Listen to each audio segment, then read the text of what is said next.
অতিরিক্ত DIG apple মাহমুদের সাথে দক্ষিণ জেলা টিভি সাংবাদিক ফোরামের মতবিনিময় সভা। বিস্তারিত দেখুন ডেস্ক রিপোর্টে।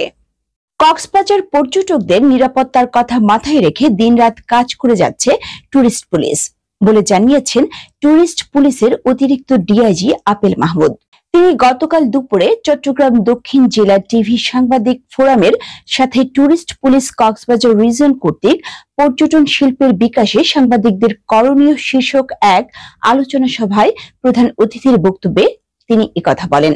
চট্টগ্রাম দক্ষিণ জেলা টিভি সাংবাদিক ফোরাম সভাপতি তাপস দে আকাশের সভাপতিত্বে বক্তব্য রাখেন সংগঠনের সিনিয়র সহসভাপতি সুমন চক্রবর্তী, সাধারণ সম্পাদক এরশাদ আলম, সাংগঠনিক সম্পাদক মুক্তার হোসেন, অর্থ সম্পাদক শহীদুল ইসলাম সুমন, ক্রীড়া ও সাংস্কৃতিক সম্পাদক রনি কান্তিদেব, মোহাম্মদ তারেক, মিজানুর রহমান রুবেল সহ আরো অনেকে।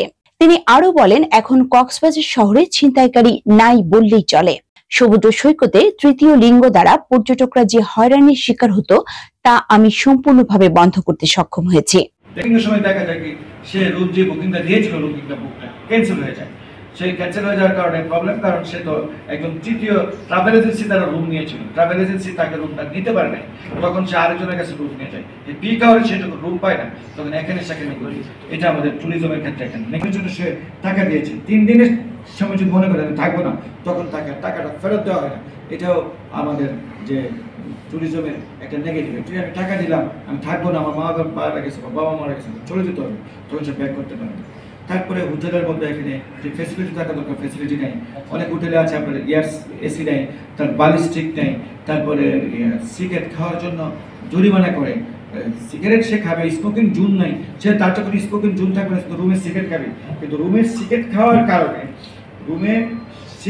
কারণে XYZ হোটেল 10,000 টাকা জরিমানা করেছে। এরকম হোটেলও তো আমরা দেখেছি। Desk news HT Bangla.